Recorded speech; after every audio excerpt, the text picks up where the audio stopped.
Hello and welcome everybody to Side Effect, our midweek Flickr Effect sideshow where we take a look at the news from the world of film, television, and pop culture and, well, whatever else is on our minds. Today is Thursday, January 24th, 2018. I'm David Lott. Joining me this week is Bobby Jackson. What's up, everybody?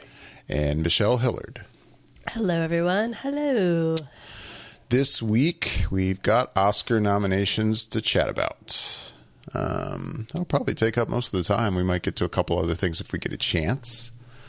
But let's dive right into it, shall we? So the Oscar nominations dropped yesterday morning, early morning for those of you on the West Coast. Yeah. Let's get into it. First, as for the kind of big winners in terms of numbers of nominations, Shape of Water easily came out on top with 13 nominations total. So Guillermo del Toro's movie's doing pretty good there. Yeah, it is. It's not doing too bad. Not shabby at all. Dunkirk was behind that with 8 nominations. And 3 Billboards Outside Ebbing, Missouri with 7. I guess you'd say those are the big winners. Yeah, I think for me, like, I got really excited when I was reading about Greta Gerwig getting her nomination for her nomination for Best Director, because she's only the 5th woman ever in history to be nominated. Well, we'll get to directors. Oh. Never mind then. Oh, no, you're fine. I'm just saying, I'm excited. You're jumping ahead. That's how excited you are. All right, fine. Okay, we're going to go. No, it's cool. Were you guys surprised at all by how many nominations Shape of Water got in terms of being the most out of any of the things that we had seen to get nominated? A little bit else. I mean, and as great as that film is, but yeah, I was kind of a little bit surprised. But at the same time, like, when I see what it's nominated for, I'm kind of like, well, yeah, okay, yeah. You know what I mean? Like, I mean, there's a, you know, I can't really argue with their choices for the nominations for it. It's just kind of like, wow, it really does hit on a lot of good notes. So I can't really argue it, I guess. Yeah, I guess yes and no. I mean, I thought it was going to do really well. I guess, I don't know. I don't know. I guess I'm surprised that Dunkirk is the closest with, what is that? Was it 8? 8, I think you said? Yeah. Yeah. So 8 to 13. That's a bigger jump than gap. I maybe would have guessed. I will agree with that, yeah. But yeah, same thing. I mean, all the nominations it got, you know, I'm like, yeah, those all make sense. Yeah, they do. You, Bobby? Are you surprised?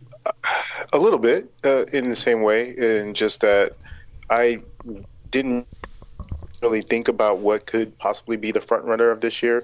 But if I was thinking about it, I think I probably would have went with something more along the lines of 3 Billboards or something more socially relevant, rather than this fantasy aspect movie in which you get something like with The Shape of Water. So I guess I was expecting it to be more politicized or some sort of type of movie, something with more of a message and statement in a certain type of a way, other than just this kind of broad fantasy that which Guillermo is getting nominated for, or his movie is. Well, I mean, for one, I think the Oscars can be a little bit of a sucker sometimes for a good fantasy. I mean, if you look at like Lord of the Rings and other stuff like that, like they like a good fantasy story with their nominations for things. But I think there are subtle messages within The Shape of Water, society kind of things, and especially like, I don't know, if you kind of look at the way people treat people, I think it reflects a lot in that film too. And so I think it does kind of hit a nerve certain aspects, but I think its messages are much more subtle when you compare them to, say, the messages in, say, Get Out or 3 Billboards. Like, those are pretty strong messages. Like, there's definitely a very strong feeling of what they're saying in that film, whereas it's much more subtle within The Shape of Water, I think. Yeah, I think that's where I was kind of going with it, because the Oscars doesn't always too subtle. They kind of sometimes like the things that are in your face that everyone can kind of grab hold to.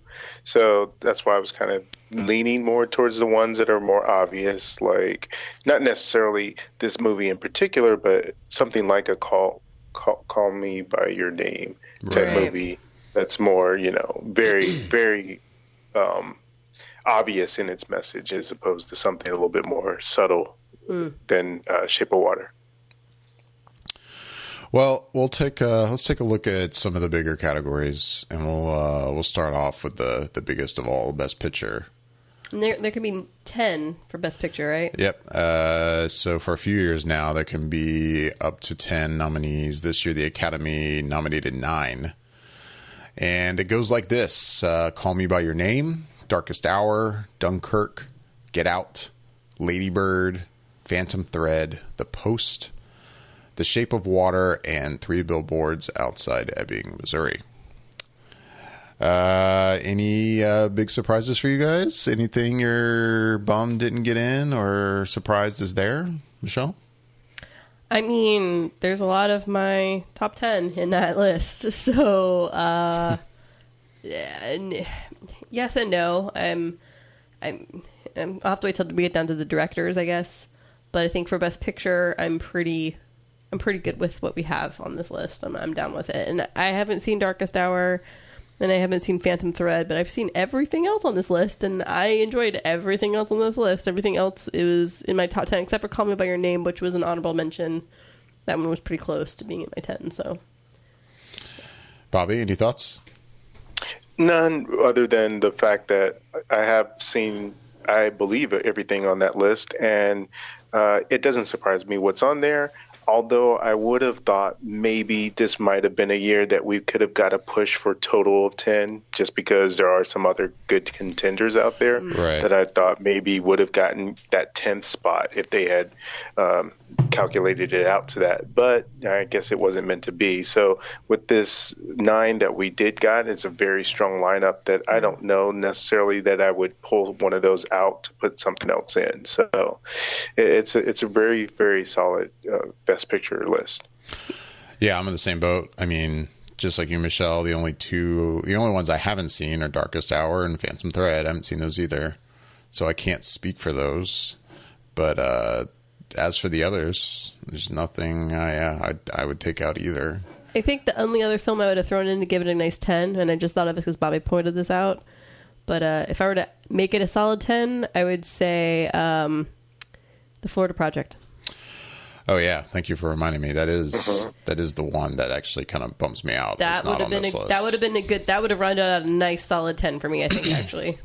Yeah, The Florida Project and all in general, the Oscars was pretty shut out. I mean, Willem Dafoe got a nomination for supporting actor. Did it get anything else? I don't think so. It only got the one nomination for Willem. Which was well deserved. Oh, it's absolutely well deserved. Super well deserved for Willem. I'm saying there should have been more. Yeah, no, I agree. I'm surprised it only got one. I feel like a cinematography would have been a good one for them to throw in there because it was beautifully shot. Anyways, yeah. Yeah, no, that's a bummer. And, I mean, I haven't seen I, Tonya, but I feel like I've heard so many good things about it that I wouldn't have been shocked to see it on this list, but I haven't seen it, so I can't speak for that movie. Lead actor. We've got 5 nominees, of course. Timothée Chalamet, if I'm saying that correctly, from Call Me By Your Name. Daniel Day-Lewis from Phantom Thread. And now this is the name I'll still get wrong for some reason. Danielle I keep wanting to say Kaluuya, but I don't think it's. I know. That. I do this. I say Kaluuya too. We should really all know this name by now. I can't believe I don't know this name. Oh, it's so embarrassing, right? Well, anyway, he was in Get Out. The amazing lead actor in Get Out was nominated. Daniel, who I keep forgetting is British. Yeah, I know, right? Like the other night watching SAG and he's up there, I was like, oh, that's right. No, it's kind of crazy. Smack me in my face. Gary Oldman for Darkest Hour. No, there. And Denzel Washington for Roman J. Israel Esquire. How about this one, guys? I'll say right off the bat, The only thing I guess I find surprising, and I only say this because it seems like everyone is finding it surprising because I haven't seen this movie, but Denzel Washington's nomination for Roman J. Israel seems like is catching everyone off guard. And that's because they took someone who's actually won awards out, basically. James Franco. Oh, you talking about because he won a Golden Globe? Yeah. Oh. So that's what I think is kind of throwing everybody off, is that James is out and he won the Golden Globe. But I mean, too, but you've seen this movie, Bobby, so you can speak to this, but it sounds like a lot of people don't think the movie is actually very good and that Denzel's not even really that good in it.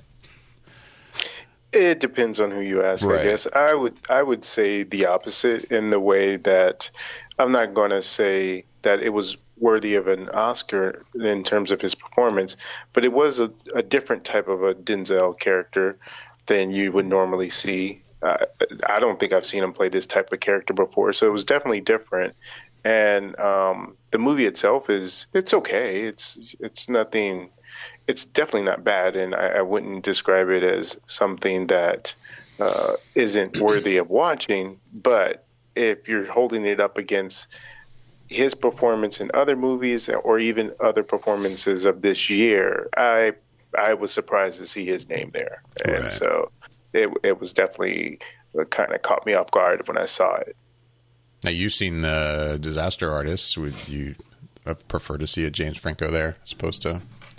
Yeah, I think that would have been perfectly fine. This might sound controversial, I don't know, but I don't know that I would have even put Daniel Day-Lewis on that list. I did see Phantom Thread, and obviously I haven't had a chance to talk about it yet. And while I did like the movie, I didn't feel like Daniel Day-Lewis was stretching his acting chops in this movie in any sort of way that you'd be like, oh my God, his performance just blew me away.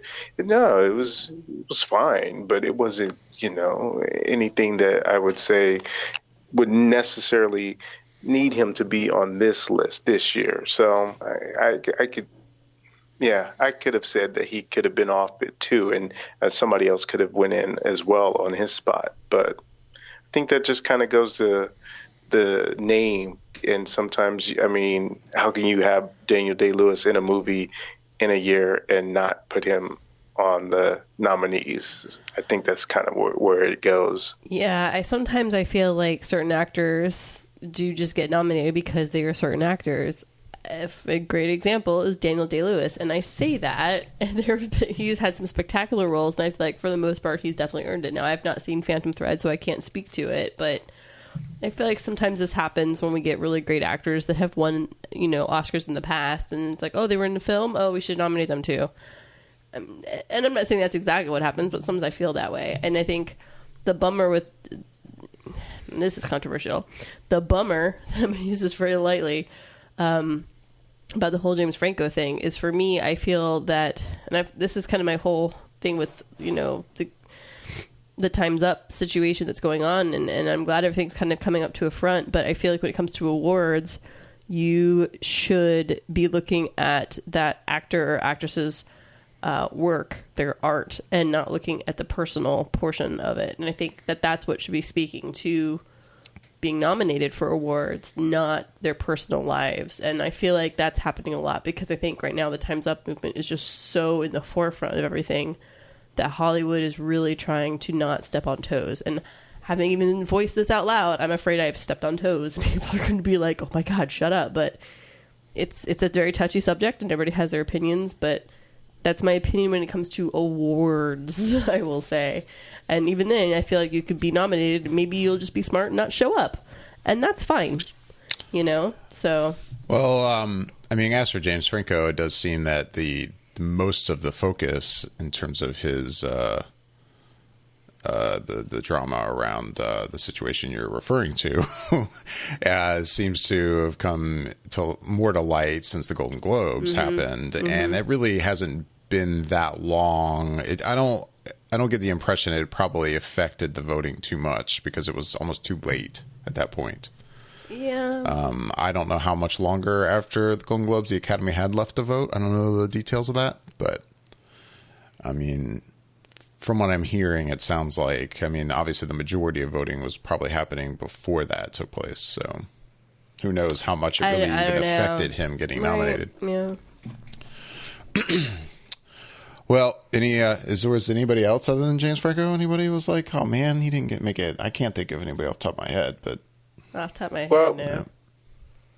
Well, I think had been rumblings, or at least in the fan community, rumblings for hopefully Hugh Jackman or Patrick Stewart for Logan. Also, I think Armie Hammer. I think. Well, that'd be a supporting role. Yeah, I was gonna say I don't know if that's necessarily a leading, but yeah. I don't know. Would that be a supporting? I don't know. I guess I don't know. To me, it would. I don't know. It's tough. The Armie Hammer was tough because there's no doubt that Timothée Chalamet is a lead, but would you call Armie Hammer a supporter? I mean, I kind of think you would. He's pretty dominant in the film. It's basically about him and the other character, but at the same time, the main focus is on Timothy's character, and then Armie's is the secondary character. So yeah, that's tough. I get it, and I think for me the thing that kind of hits it is like Sam Rockwell. Like when I look at his performance in Three Billboards, I think his performance is so strong, and obviously there's a reason why he's winning the best supporting role in the award ceremonies that are happening, because he's spectacular in it. Like I'm at a point I'm like, I almost don't even think of him as a supporting role. I think of him as almost a lead in Three Billboards. So there's a fine line there. It's very hard to define it sometimes. I don't know. I would definitely see though Patrick Stewart as a supporter, and that would have been good. Yeah, I agree. Not a lead though. I don't think in that one. But go ahead, Bobby. Yeah. No, I was just going to say also along those lines, and that had it been also that Armie Hammer would have been in the supporting, then I don't know if he would have gotten the nod over the father that was in the movie for supporting. So that would have been tough. Yeah, well, we'll get to supporting actor here in a second, but yeah, I'm with you there. Okay, so moving to lead actress, we've got Sally Hawkins for The Shape of Water, Frances McDormand for Three Billboards, Margot Robbie for I, Tonya, Saoirse Ronan for Lady Bird, and Meryl Streep for The Post. No big surprises here on my end. I think all these women, and I'm saying this and I didn't see I, Tonya, I think did spectacular performances. And again, Frances took the Golden Globe. She took the SAG Award. She's going to take the Oscar. It would not surprise me if she did, but I think a spectacular upset to Frances would be, I always say it wrong, but Saoirse Ronan. That would be an epic upset in a weird way. And at the same time, I'm saying upset because I think because Frances won the Golden Globe and she won the SAG Award, that would be quote unquote an upset. But at the same time, like, I know Frances would stand up and applaud that. Like, she would lose her mind. She'd be so happy for her. You know what I mean? Yeah. So, but for me, I have to say, I agree with you. I think Frances is going to get it, but I think if there were an upset, I actually would probably put more of my money on Sally Hawkins over Saoirse Ronan. I could see that as well. Sure, God, that was amazing in Shape of Water. What she did, it's awesome. Just the volumes of emotion she spoke through using her hands and her face and her body, and it's amazing. Yeah. I think I'd see that over Saoirse, but no, I mean, Saoirse, yeah, I agree with you. All 5 nominees seem like good picks, and same thing. I'm saying that without having seen I, Tonya, but from what I understand of Margot Robbie's performance, it seems like it's well deserved. Any thoughts, Bobby? None, not really, because you guys kind of covered it all. They're all good, qualified candidates. I didn't see anyone in there that I didn't think could be nominated or who I would take out for one of those people. Right. Maybe I'm just all controversy there. Maybe Meryl Streep, but I don't know who I would replace her with. I mean, I'm not taking anything away from what she did in The Post. I think she was great, but again, it's not like I haven't seen better from her with less material, but not saying she didn't do good. And again, I don't know who I would even think to put in that spot if I took her out of it. So at least not off the top of my head. So I'm pretty satisfied with that list. Kind of annoyed with myself because I feel like there was a sixth actress I had in my head earlier today. And I think there might be. I can't think of it. Yeah, I can't pull it. Maybe it'll come to me as we keep going here. We'll come back to it if I think of it. But anyway, supporting actor, which we talked about a little bit already. But yeah, supporting actor. The nominees we've got are Willem Dafoe for The Florida Project, Woody Harrelson for 3 Billboards, Richard Jenkins for The Shape of Water, Christopher Plummer for All the Money in the World, and Sam Rockwell also from 3 Billboards. How about this one, guys? Bobby, you want to go? Well, yeah. I mean, other than what we sort of talked about in terms of maybe missing the father in Call Me by Your Name, I'm fine with the list, I guess. I didn't. No one stood out to me. That was very high pitched. Fine. Because no one stood out to me as like, oh, yeah, I can't believe they made it. Everyone seems pretty well represented. I don't know. Yeah, I didn't have any issues with it. I have zero issues with anybody that's on that list. Have any of us seen All the Money in the World? I have. Oh, you did? Mm-hmm.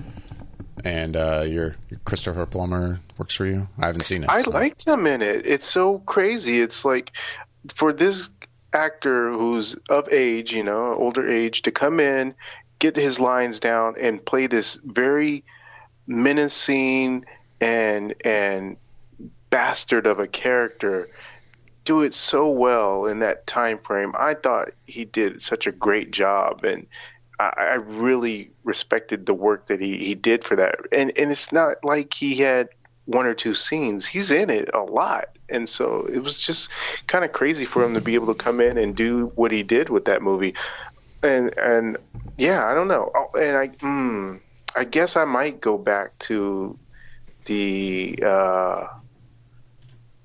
Best Actress category, and maybe I'd have to think about it, but maybe Michelle Williams could have gotten a nom for her role in this movie because it was really well.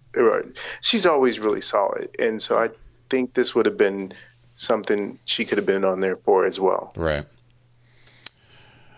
I mean, yeah, as you've mentioned already, I feel like if there were anybody I would switch out in this, Stuhlbarg from Call Me by Your Name, the father that we're talking about, who was also in The Post, and he was in something else this year, I think.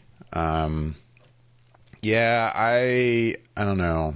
I feel like he kind of deserves a spot in supporting actor here, but I don't know who I'd switch him out with. But I mean, because I didn't see All the Money in the World, so I don't know about Christopher Plummer, but I don't know about Woody Harrelson in 3 Billboards. I mean, I liked him, but yeah, I don't know if he's... If anything, I would maybe switch it out with Woody. And then, yeah, Woody Harrelson was good in that movie, but nothing against his performance. But I think know. Sam Rockwell stole... I mean, he just... Oh, yeah. Dude.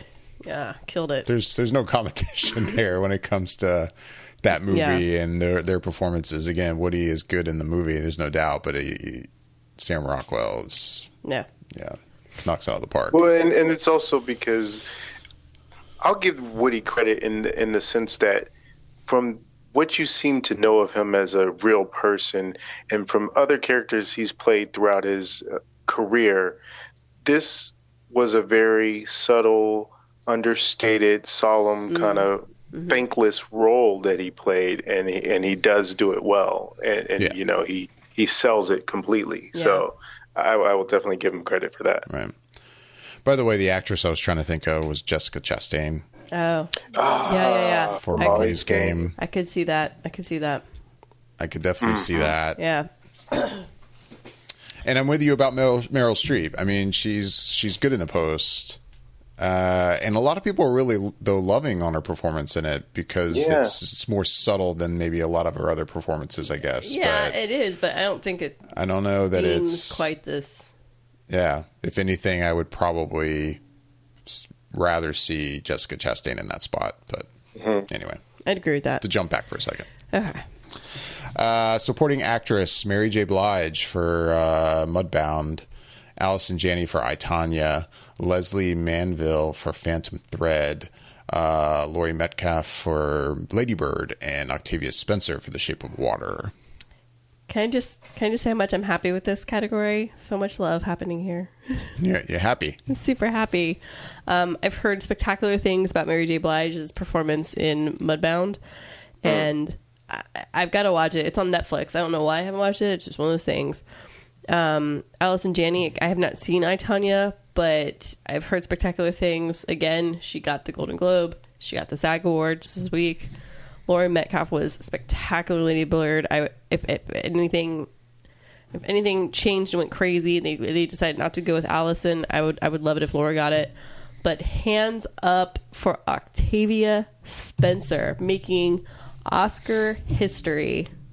It's her third nomination, and it's the first time for an African American female to have a nomination back to back for roles. And what else? There's something else. It just goes on and on and on. But she's the first African American female to have 3 nominations for an Academy Award. Nice. Yeah, so she's killing it. So it's awesome. I was like, yes. Yeah. No, I love this category. I'm very happy. Bobby, any thoughts? It's a great category. All the nominations are really solid, and I've seen all those movies once again, and I can't complain about anyone nominated.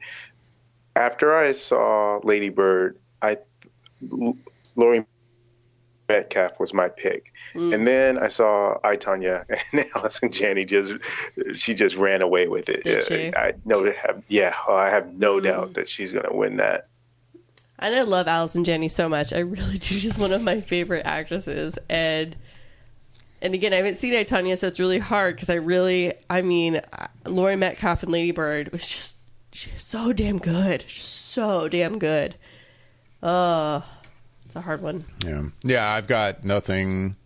I don't know. I don't really have much to say about this category. It looks good. I mean, in my case, I've only seen 2 of these movies, so I guess I'm happy in that. I'm happy Laurie Metcalf got a nomination because I really liked her in Lady Bird. So that's probably my big takeaway from this category. But with there being 3 actresses in it, I haven't seen their performances. I feel like I can't speak to this category too much. One more category we'll focus on, and then we'll still just kind of talk about general stuff with all the nominations. But the last category I kind of wanted to look at was director. Our nominees are Christopher Nolan for Dunkirk, Jordan Peele for Get Out, Greta Gerwig for Lady Bird, Paul Thomas Anderson for Phantom Thread, and Guillermo del Toro for The Shape of Water. I definitely have no problems with any of these picks. I think it's a pretty solid category here. I'm exceedingly happy for Greta Gerwig to get this nomination. Again, she's only the 5th female in the entire 90-year history of the Academy Awards to be nominated for a Best Director. That's so pathetic. It's so sad, especially because this year was dominated by amazing female directors. There were some really great films out there that were done. Independent ones, short films. I mean, you name it. I think my only criticism of this of these nominations, I'll be honest with you, and again, I have not seen Phantom Thread, but it upsets me that Patty Jenkins did not get nominated. Oh, you thought she should have gotten a nomination, huh? And I'm saying, wow. I didn't mean it the way that sounded. Because that sounded pretty bad. I'm not going to lie to you. That sounded really bad. Okay, I didn't mean it that way. Wow. Though I wouldn't have. I will say I disagree with you, though. I don't think she should have gotten a nomination for that. But I think she should have gotten a nomination for directing. That film was put together pretty spectacularly well. And I'm not saying it should have been a Best Picture nomination, but... Yeah. I mean, yeah, I'm in the same boat. I didn't see Phantom Thread, so I can't say, hey, if I'm going to kick somebody out, I'm going to kick him out. But I don't know. I mean, as great as Wonder Woman is, I don't know. I don't see her getting a nomination for that. But yeah, I don't know. Bobby, thoughts? I'll stay out of this. You said. I mean, I get what you're saying. There are issues with the Wonder Woman movie, as great as Patty Jenkins did do with it. The third act kind of, it kind of bottoms out a little bit. So I can understand that. But it's solid list. It really is. And some people, I would say, if I was moving someone around, okay. Well, I guess the first one I'll say is in terms of maybe the snub, which is what Madonna for 3 Billboards, who wasn't listed there. Yeah, that one's kind of a bummer too. And so, I mean, I guess if I was to say, well, who would I take out of that list if I was putting if I was putting him in? Ooh, dang, that's tough. I would. Yeah, I don't know. It's like Michelle said. I could see where maybe you want to take PTA out, Paul Thomas Anderson. Not saying that he didn't do a good job with directing, but maybe that's a potential thing. But then also, you also have the I forget the director's name, but the director for the Florida Project, Baker. Is it Sean Baker? Sean Baker, yeah.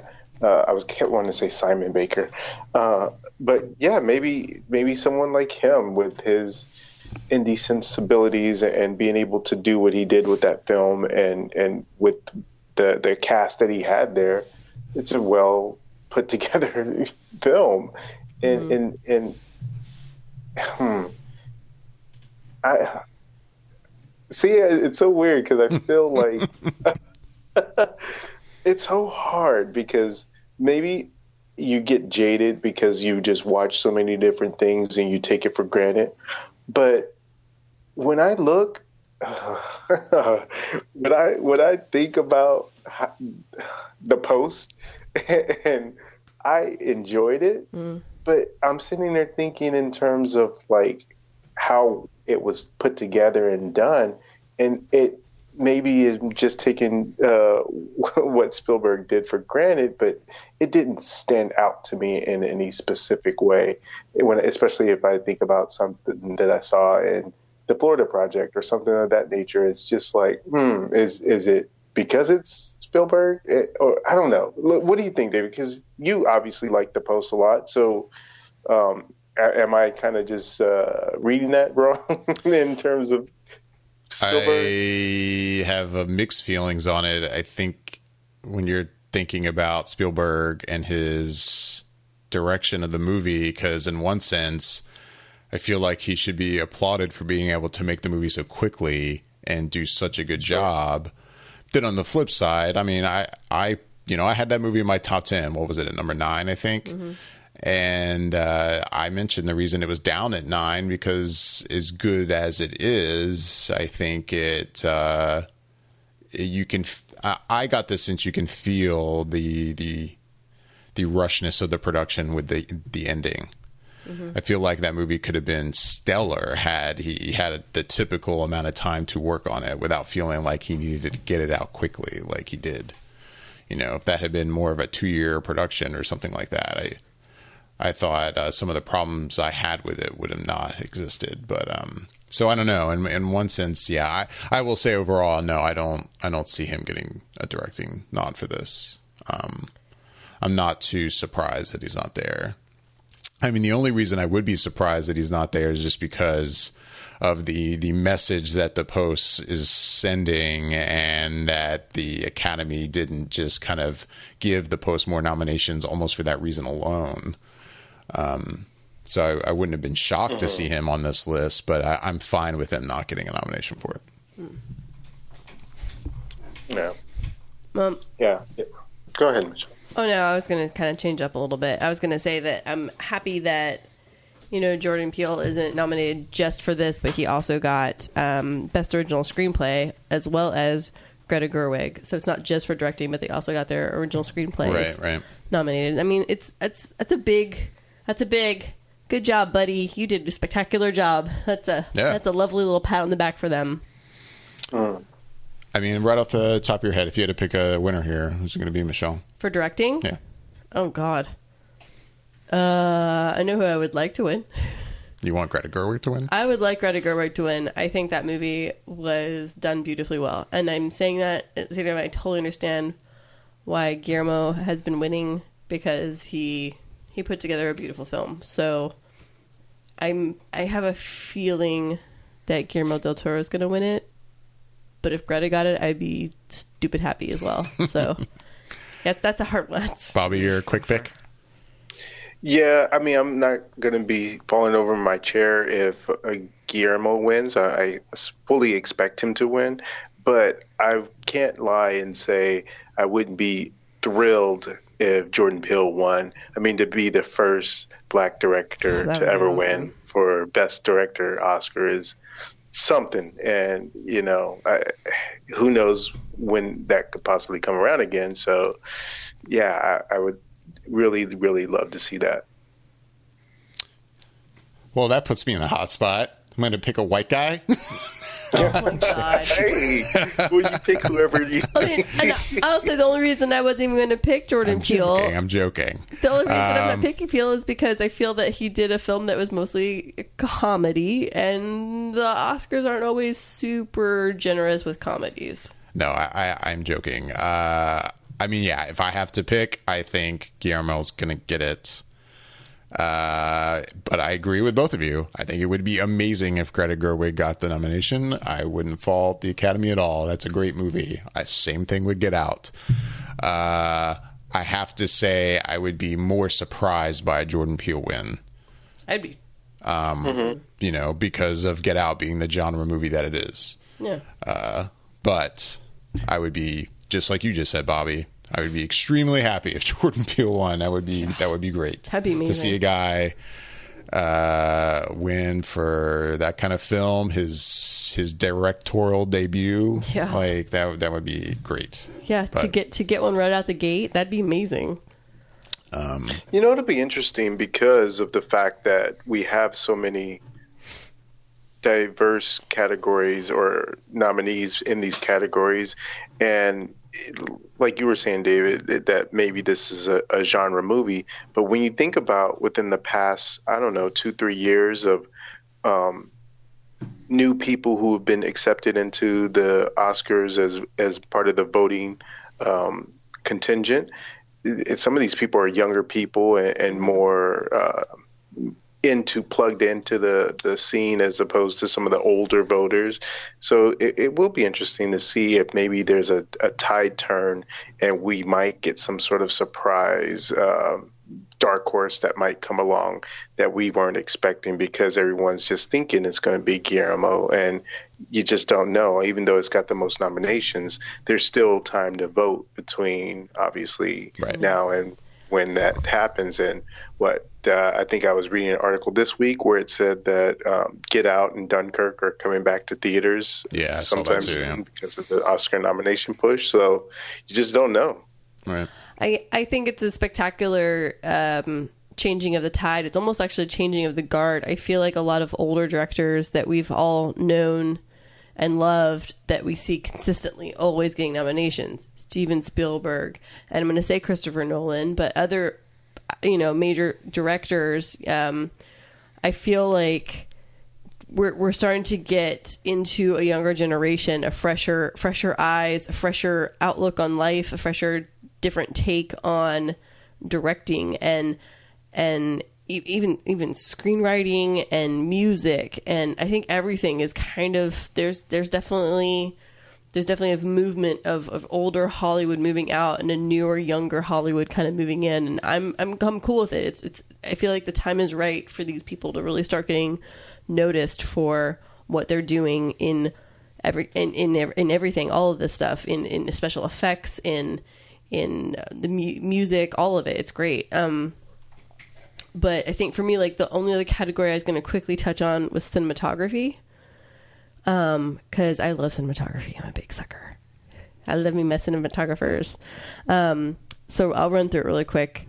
Blade Runner 2049 for Roger Deakins. Dunkirk is Hoyt van Hoytema. I don't think I said his last name right. Shape of Water is Dan Laustin, right? You could not be a cinematographer and have a boring, easy name is the theme of this category. Yes, you can. And I'll get to it in a second. Darkest Hour is Bruno Del Bono. And here's the good one. Mudbound, Rachel Morrison. And there's two things I want to touch on a few things really quick. I want to touch on this. The first is that Rachel Morrison is the very first female cinematographer to ever be nominated in this category in 90 years. That's insane to me. Like, that makes my head explode. And now I'm just like, oh my God, I've got to see this movie because of the nominations that Mudbound is getting. But the other thing I was going to talk about was just the cinematography for Blade Runner 2049 and the cinematography in Dunkirk and Shape of Water. Those are the 3 out of the 5 films that I saw. And I'm not going to lie to you, the cinematography in those films is amazing. It's beautiful, and it's just done so damn well. And quite honestly, I couldn't even begin to choose just out of those 3, and I haven't even seen the other 2 films. Hell if I know. Like, I'm like, oh my God, the cinematography and all, like, just the color schemes in Shape of Water and just the grand spectrum that is Blade Runner. And then Dunkirk is just so vast and yet so, like, focused, but at the same time kind of fuzzy. It's just, there's so many little things to each of these films that I'm just like, oh my God, who the hell do you pick? Like, at the end of the day, seriously? It's hard. Do you know who else or what else Rachel Morrison is cinematographer for? Oh, please do. Oh, so she is also the cinematographer for Black Panther. Oh my God! Now I'm super excited.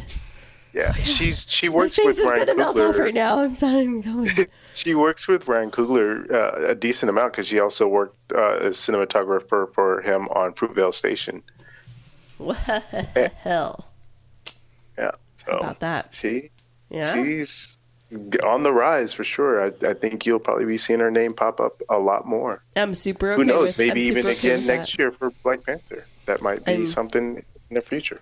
I'm super okay with that because obviously she's not the very first female cinematographer ever. It's just that she's the very first one that's finally been freaking recognized for all of her hard work and dedication to her craft. And it's just crazy to me. Like, at the same time, like, I'm glad that the Oscars are finally starting to really, again, see all these fresh faces and all these people that are bringing something new and dynamic to their art. And it's good. It's all good. So, yeah. Bobby, you have any takeaways from any other categories, or anybody have any snubs overall that they want to talk about? Yeah, well, I am a little surprised that Wonder Woman didn't get nominated for anything. I don't know specifically where I would have placed something in there, but I just thought for sure that it'd get nominated for something along the way. I feel like it would have gotten at least some or more than one, probably a couple technical nominations for something. Yeah, some technical stuff. And then for a movie that was so insanely popular this year.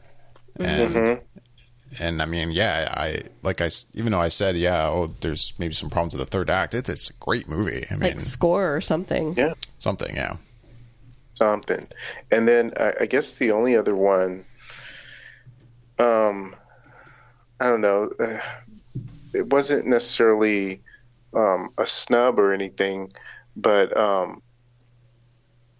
I was thinking in terms of just overall, the one category, the animation category, you already know what's going to win, right? Oh, yeah. But, well, that's an easy one, but everything else is just laugh. Not, I don't know. Let me take that back. There's one film on there that is so laughable to me. It's insulting. Right. Well, at least I think I know what you're talking about. But I feel like Boss Baby came out like 2 years ago. It just feels like it was. Feels like it's been a while, right? Well, I think it came out. I think it came out so early in the year, and I'm not gonna lie to you. It came digital purchase very quickly out of the theater. I mean, like, God, it was available so fast because it did so poorly. It just seems like there must have been slim pickings in the animated category for them to have to put in that into the slot. Because why would you put that in over Lego Batman? I don't really understand. Yeah, the Lego Batman omission is kind of weird to me. I agree. I mean, I haven't seen Loving Vincent or The Breadwinner. Loving Vincent's supposed to be quite good, actually. I mean, Loving Vincent at least seems like the production of it itself is amazing how they made it. Right. I can't, I haven't heard much about the actual movie, if it's actually any good, but yeah, like I don't like just Boss Baby alone. How can you nominate Boss Baby over Lego Batman? I have no idea. I don't get it. That film, like the animation is not, it's kind of weak in comparison to the animation you see in Coco and even in Ferdinand. Like it's weak. It's not even great animation. And then if you actually throw in, I don't know, say storyline, it's horrible. It's a horrible film. oh my God. Anyways, Bobby, anything else? No, that's all I got. Oh, you know what though? One of David's favorite films got 3 nominations. Oh, Baby Driver. Yeah. In all the right areas too. In all the right areas. That's right. Where did it get nominations at? Sound editing, sound mixing, and I think some film editing. Film editing, yep. Yep. And all of that makes total sense to me. Yeah. Perfect sense to me, actually. What about the fact we haven't mentioned that Logan got an adapted screenplay nomination? Hey. A comic book movie got a screenplay nomination is... That's right, Jodie Foster. You can go shove it. No, I thought that was pretty sweet. It is sweet. It is. But yeah, I mean, my takeaway overall, at least in terms of snubs, I agree. I think Wonder Woman should have gotten something. It really pumps me out that the Florida Project was almost completely shut out. I think. And again, I will say for cinematography, I think that one could have had a spectacular nomination, a good running against the other ones. And I'm saying that, look, going back to what I literally just said about the cinematographers that are nominated, it's a rough category, dude. Like, but I will again, the Florida Project's cinematography.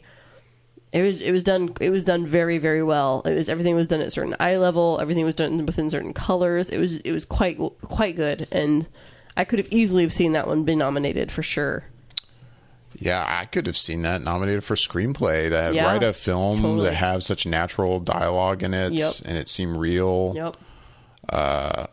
And yeah, Best Picture. That bums me out. It could have made a solid 10. It could have been a solid 10 year. Definitely. With it as the Best Picture. And I would have had zero argument against it. I'd been like, yeah, that makes sense to me too. No, yeah, I think that's my biggest bummer probably is the Florida Project and how little we saw of it in here. But otherwise, I don't really have any other takeaways, I guess, other than the stuff we've already talked about. Yeah, I'm happy Baby Driver got 3 nominations. I'm happy Blade Runner 2049 is got a handful of nominations, I agree. especially considering that movie did so poorly in the box office. Don't remind us all. We got to live with it. It hurts. It makes me sad. We got to live with the fact that we'll probably never see movies like that anymore in a movie theater. It makes me so sad. Why did you say these? Such a good film. It's reality, Michelle. I don't like reality. And one of my favorite categories, original score. I'm pretty happy with everything in there. I think Shape of Water will win because it won the Golden Globe, didn't it? Alexander Desplat for that. I think he'll win again I think he'll win an Oscar for that. I will say though, this is Me from Greatest Showman. You're talking about song. Was it? Oh, Yeah. I'm talking about song. I'm sorry. I'm talking about score. Sorry. I'm sorry. No, you're fine. I will say, though, 3 Billboards Outside Ebbing, Missouri, Carter Burwell's score on that is really, really good. It is I don't really think it'll win, but No. I thought it was good. But yeah, I think this, as for original song, I think that This Is Me did win Golden Globe. Yeah, for the song. Yeah. And yeah, I don't really have an opinion on an original song. I know Remember Me. That's the song I know. I mean, I'll be honest. I was surprised that it wasn't Remember Me for the Golden Globes, because This Is Me, while is an enjoyable little tune, I did not think it was a award-winning tune. Right. But what do I know? I like Sufjan Stevens, so I mean, it would be great if you won an Oscar for Call Me By Your Name. The song was Mystery of Love. I don't think he will, but Yeah. I like him as a musician. I think that'd be awesome. But yeah, I don't see that happening. Anyway, so that's the Oscar nominations for this year. When is the Oscars? The Oscars are on March 4th, hosted again by Jimmy Kimmel. Which Cool. I'm kind of bummed Are you by. excited about that? No, I'm not. Okay. Like, Jimmy Kimmel's fine. I feel like I could take him or leave him right I now. feel like it's just going to be boring. Yeah. Because he played it safe. Yeah. Last time. Like, he really... I mean, there was probably, like, 2 jokes that were kind of jabby, but even, like, he could tell even his delivery of them, he was like, I'm not sure I should be saying this joke. The thing that will be interesting, though, about him is that he has become so political this past year. This is true.